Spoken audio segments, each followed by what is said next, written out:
For October 25th, 2016, thanks to Barack Hussein Obama and Hillary Rodham Clinton, Russia's Cold War is no more. Russia's Cold War is out of the deep freeze and is now a blazing inferno. This is from mainstream media news, Wall Street Journal. Russians conduct nuclear bomb survival drills as Cold War heats up. Bomb shelters are upgraded, gas masks tested amid strained relations between Putin and the United States. And I'm just questioning, Russia, Vladimir Putin is preparing their people. Where are our gas masks? Where are the bomb shelters for the citizens? Where are the underground bunkers for the citizens of the United States of America? Let me play this video for you. This footage, broadcast by Russian state TV and other channels in early October, shows Russians taking part in 4-day-long emergency and civil defense drills across the country. Some 40 million people ultimately participated in what was the biggest test run of its kind since the fall of the USSR. Let me ask you again, where are our drills for the American people?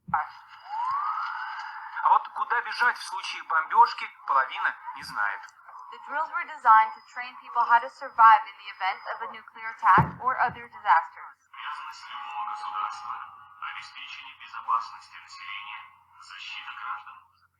The Emergencies Ministry said it was preparing bomb shelters throughout Moscow that would accommodate the entire population of the capital.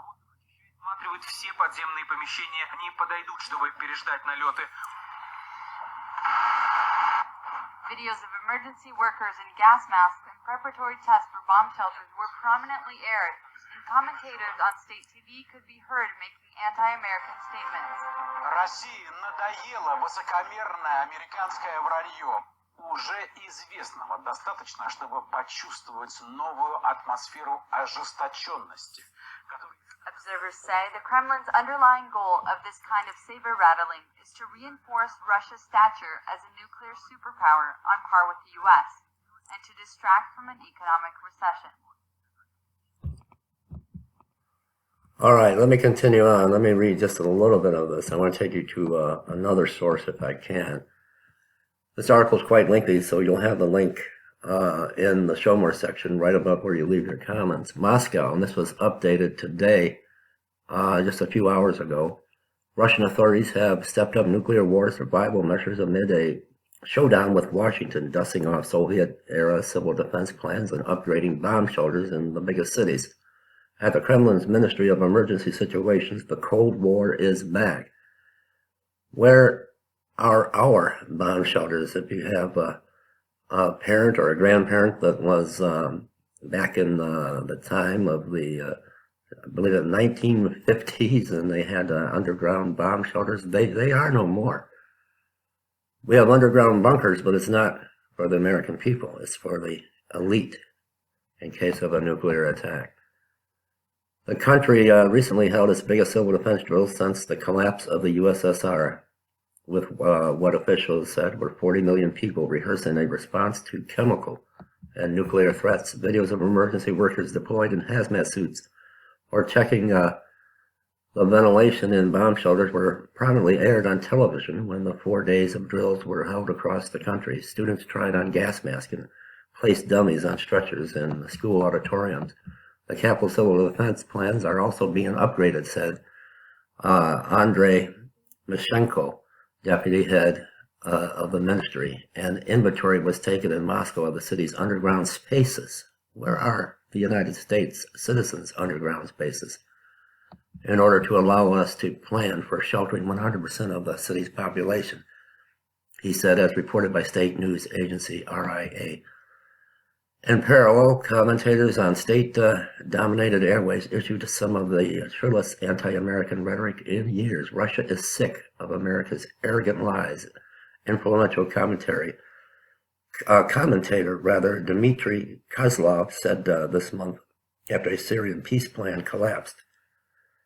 After a mistaken strike by U.S.-led coalition warplanes on Syrian troops in September, Russia's defense ministry warned that its air defense system could shoot down any American plane that threatened its own forces. There's a lot more to this article, and you're going to have the link below.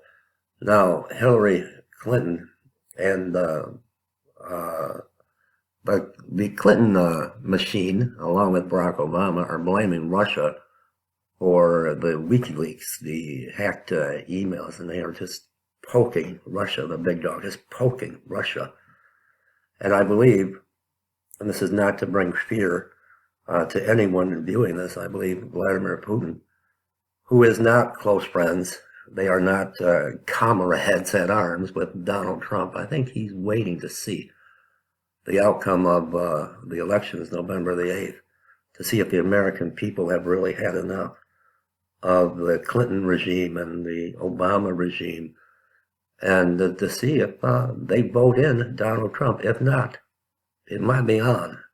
World War III might be on. Now, Hillary Clinton is the cause of all of this, and Barack Obama, the tension between Russia and the United States. But who is really the one that has leaked all of these emails?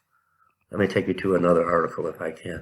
Now, this has just come out from Fox News, and I've put this on my Facebook page. Let me show you what's really going on. The front page. The DNC and the Clinton campaign decided to blame, of all people, the Russians. They accused Vladimir Putin of being in cahoots with Donald Trump and having his intelligence services hack the DNC to expose emails to make Mrs. Clinton look bad and thereby benefit Donald Trump. But the Russians had nothing to do with it, because this week, a 30-year veteran of the National Security Administration, the NSA, the domestic spies who spy on all of us all the time, the former high-ranking NSA official who developed the software that the NSA now uses, which allows it to capture not just metadata but content of every telephone call, text message, email in the United States of every person in the United States of America. This individual said, guess what? The NSA hacked the Democratic National Committee. Why would the NSA hack the DNC? Because the members of the intelligence community simply do not want Hillary Clinton to be president of the United States, because she doesn't know how to handle state secrets. Because some of the state secrets that she revealed use the proper true names of American intelligence agents operating undercover in the Middle East. When they lost their covers, they ran for their lives, and some of them didn't run fast enough and lost their lives.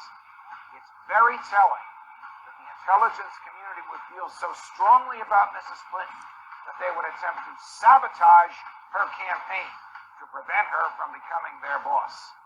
It's also telling that these folks would break American law in order to, in their view, save it. Welcome to my channel. And there you have it. So it's all up to the people of the United States of America. What will take place, and it's all going to come down to November the 8th. Vladimir Putin is waiting to see the results of this 2016 presidential election. World War III, it's up to you, the people.